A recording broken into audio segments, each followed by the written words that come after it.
provided in a day been changed. It was 12. There's still a 12-hour limit. This is a CMS rule and not a North Carolina rule.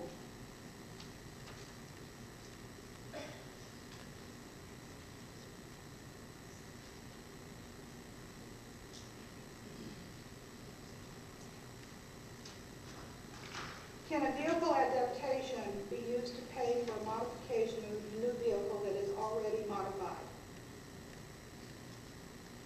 If you bought a vehicle that is modified, that modification is in the purchase price. If you're having the dealer modify it for you, that modification could have been purchased at that point.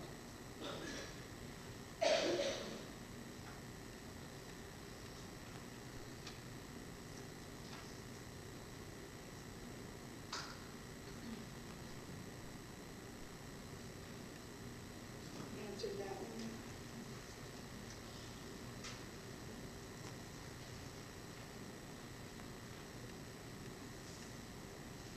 Was any consideration given to finding out a way to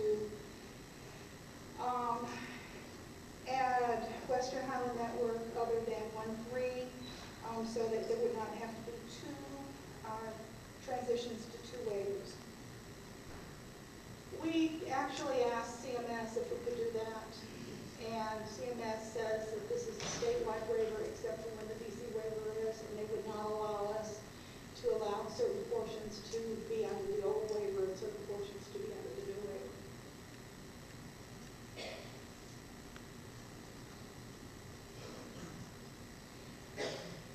When your child turns 18, how important is it to get guardianship? It depends on your child. Guardianship is and I used to work for the guardianship, the ARC Guardianship Association. And guardianship is a very serious situation. First of all, in order to have someone declared your guardian, you have to be declared incompetent to make decisions. North Carolina has a good process where that you can be a guardian for certain things, so that if your child could not make decisions in one area but in others, you can change it. There are other options than guardianship, and you may want to explore that.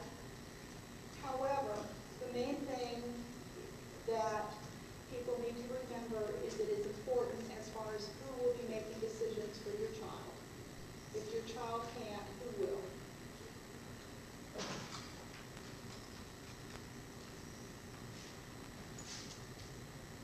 Okay, we answered that one. Are all staff at an agency required to have person-centered training? Is it reviewed annually?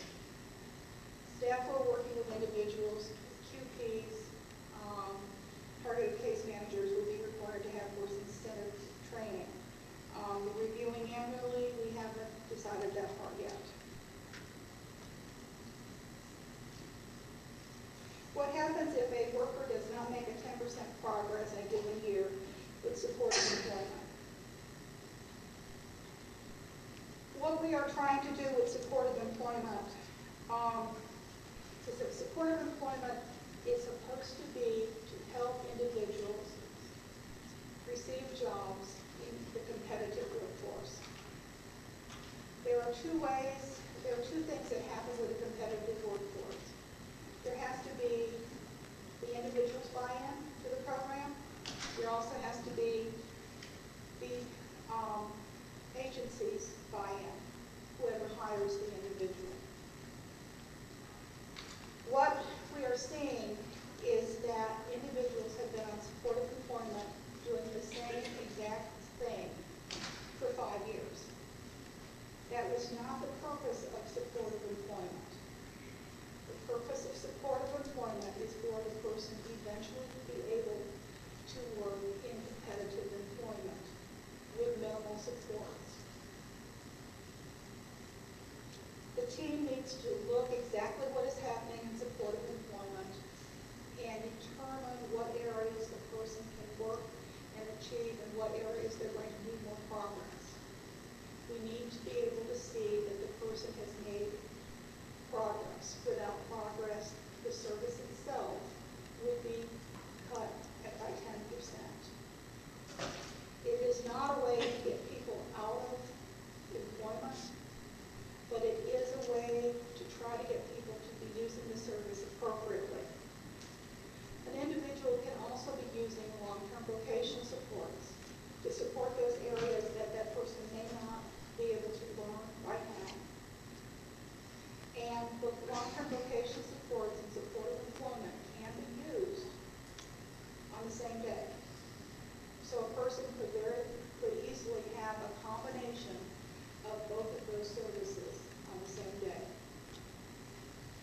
answer the rest of these here. Sandy, could you answer the face-to-face supervision question? Pardon? Could you answer the supervision question of face-to-face? We never got a clear answer. It says you have to have face-to-face supervision. Can it happen in a group? Are you going to be face-to-face in that group? If you're doing a group over the telephone, that's not face-to-face supervision. You know, I give providers credit for understanding when they need to have face-to-face in a group and face-to-face alone. And sometimes you need to do both. Thank you.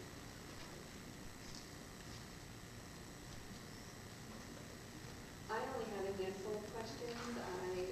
Being new, I'm deferring to Sandy an awful lot. I do have some questions here about self-direction that I'm going to answer, but I just wanted to say there's a handful of questions here that are very specific to one person regarding the LMU's role in self-direction. I really invite you to come and talk to us after the session so that I can help you answer some of those questions. There is a question, what if your LME does not do self-direction? Self-direction is statewide.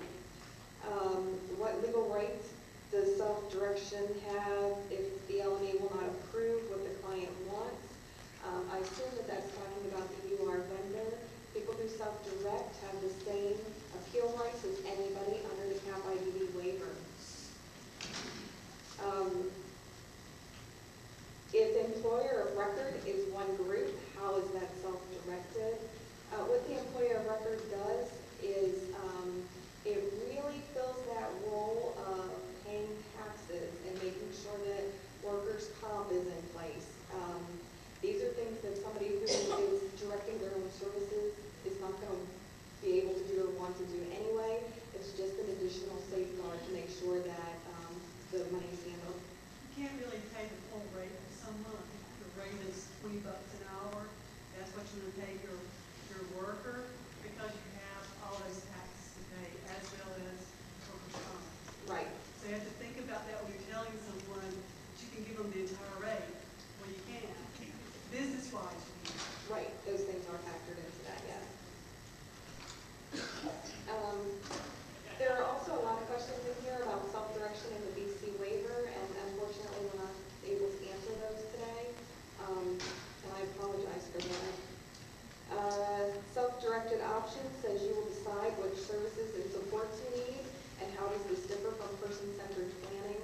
What self-direction does is it allows a lot more flexibility with the services.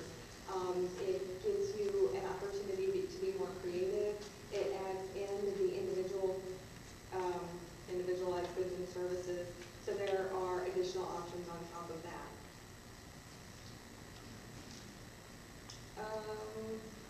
The person-centered thinking training, I think Sandy has answered all of those. We are working on that, and we'll get the information out to you as soon as possible.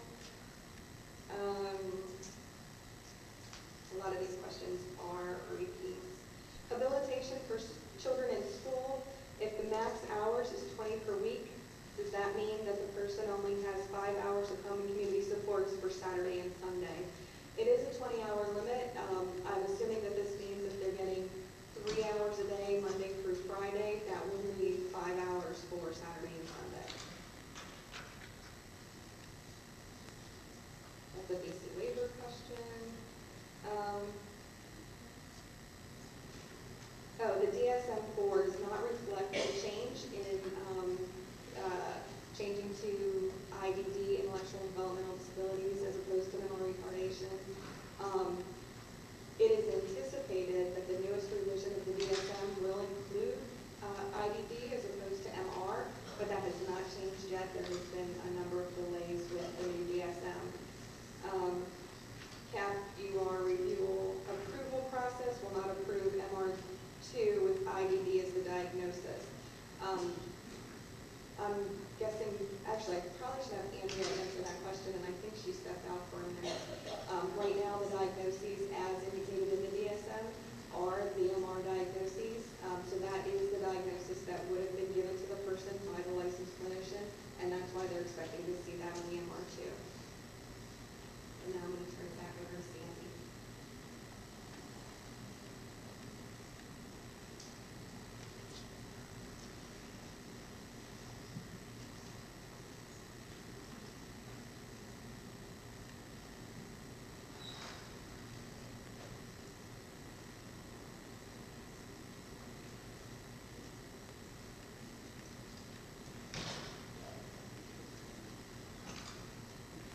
school-age child is homebound, will the doctors know how does this affect the 20 hours a week of home and community supports?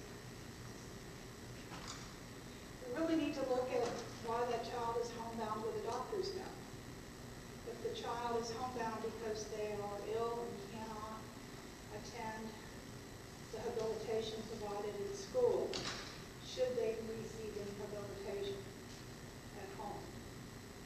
And I think that is something that the team needs to look at and put justification in the plan if they go ahead with the 20 hours a week of home and community supports.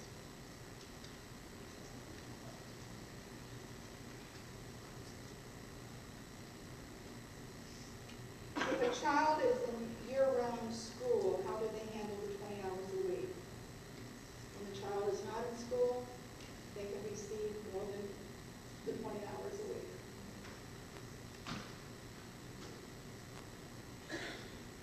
Answer that.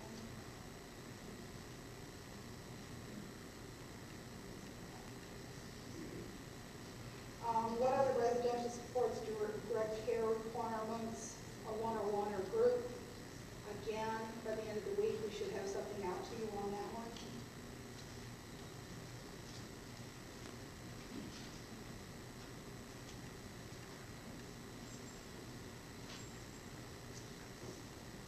There seems to be a residential bias in this waiver. Why are there more hours of residential services available than personal care?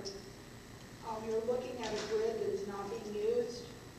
Again, the grid that was put into the clinical policy was not submitted to the waiver. No grid was submitted to CMS. After this is being resolved, and I don't think there will be a bias at this point.